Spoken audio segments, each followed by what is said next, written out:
Santo Antônio de Pádua. Disse Jesus no Evangelho de São João: Qui credit in me, opera quae ergo facio, et ipse faciet, et maiora orum faciet, quia ergo ad Patrem vado. Quem crê em mim, fará também as obras que eu faço, e fará ainda maiores do que estas, porque eu vou para o Pai. Isto certamente se cumpriu na história de todos os santos, principalmente aquele que iremos tratar hoje, neste podcast, Santo Antônio de Pádua. Este filho de São Francisco de Assis desafiou as leis da natureza, operando prodígios que haveria de fazer toda a Europa parar e ter por aquele frade a maior autoridade existente no Ocidente cristão.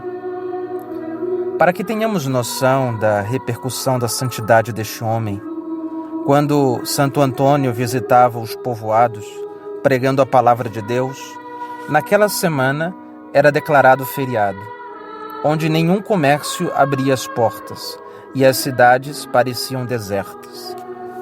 Se um estrangeiro lá chegasse e se perguntasse onde estavam as pessoas daquela cidade que parecia fantasma, responderiam: todos estão aos pés de Frei Antônio, para escutar as mais belas palavras acerca do Cristo e ficarem curados de suas doenças pela fé instaurada pelo taumaturgo. Hoje iremos narrar um dos fatos incríveis da vida do santo franciscano, quando foi nomeado guardião da casa de Limoges, na França. Era uma quinta-feira santa, em que o santo foi chamado a pregar em uma igreja de outra cidade, muito distante do convento em que residia. No meio de sua pregação, o santo deu-se conta de que havia um compromisso a ser realizado por ele no ofício dos salmos, que eram cantados pelos frades de forma solene. Aqui observamos que até os santos se esquecem dos seus compromissos às vezes. Peçamos a Santo Antônio que nos lembre de todos os nossos compromissos e a graça de bem realizá-los. O compromisso de Frei Antônio era cantar uma das leituras do ofício divino. Sendo o superior da casa, devia dar o exemplo para os seus súditos. Pois bem, no mesmo instante que Antônio pregava ao povo, foi visto no coro do convento a cantar a leitura que lhe era devido. Este é o milagre que alguns santos realizaram, que se chama de bilocação. Deus concede a graça de estar em dois lugares ao mesmo tempo, semelhante ao que acontecerá com os nossos corpos quando ressuscitarem no último dia e passarem por uma transformação de um corpo glorioso. Voltamos à nossa história. Quando os frades ouviram a voz de Santo Antônio, que logo se identificava pela beleza da sua sonoridade, como muitos frades afirmavam que Frei Antônio cantava como um anjo, logo perceberam que se tratava de Frei Antônio.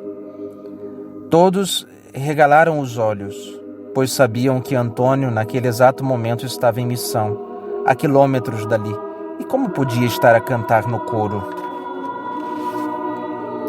Ao findar do ofício, todos procuravam o santo e não o encontravam mais ali presente. Este milagre realizado por Santo Antônio mostra-nos como era ávido em obedecer, ao ponto de bilocar de um lugar ao outro para cumprir o seu dever. A obediência é uma das virtudes mais exigentes para o ser humano, pois ela traz consigo um remédio para a fraqueza humana, que é a soberba. Jesus teve de tomar este cálice amargo na sua dolorosa paixão quando disse ao Pai: não seja feita a minha vontade, mas conforme a vossa. Em uma de suas homilias, Santo Antônio demonstra como percorrer com maior facilidade o caminho da obediência, tendo como segredo a submissão ao Cristo. Assim ensinará o santo franciscano. Pela esperança, somos apresentados diante do Cristo. Pela humildade, nos lançamos aos seus pés. e pela fé o adoramos.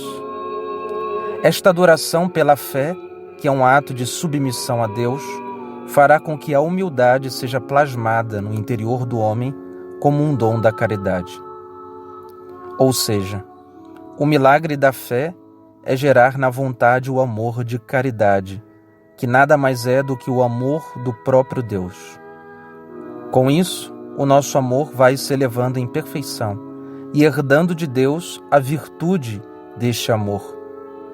Dentre tantos dons concedidos ao homem pelo divino amor, o principal é a humildade, que, segundo Santo Antônio, será ela que fará com que as nossas cabeças se dobrem aos pés de Deus. O soberbo é aquele que não se dobra diante da Eucaristia, diante da verdade, diante de uma ordem do superior, diante de um conselho dado por uma pessoa com sabedoria, diante dos livros ao conhecer e reconhecer sua ignorância, diante dos serviços ao próximo, que são os nossos trabalhos braçais, onde a soberba anda de mãos dadas com a preguiça. Lembrando que só sabe mandar quem antes soube servir. Que nesta meditação possamos descobrir o valor da obediência em nossas vidas e veremos que milagres Deus realizará naqueles que estão a cumprir a sua vontade. Como Santo Antônio obedeceu a São Francisco, eu e você obedeçamos àqueles que Deus nos apresenta como os nossos superiores. O que mais se assemelha à vida celeste é a submissão. Os anjos menores que estão abaixo dos maiores, com a máxima alegria de servir. E não há nada que se assemelhe tanto com o inferno do que o espírito anárquico. Santo Antônio de Pádua, ora pro nobis.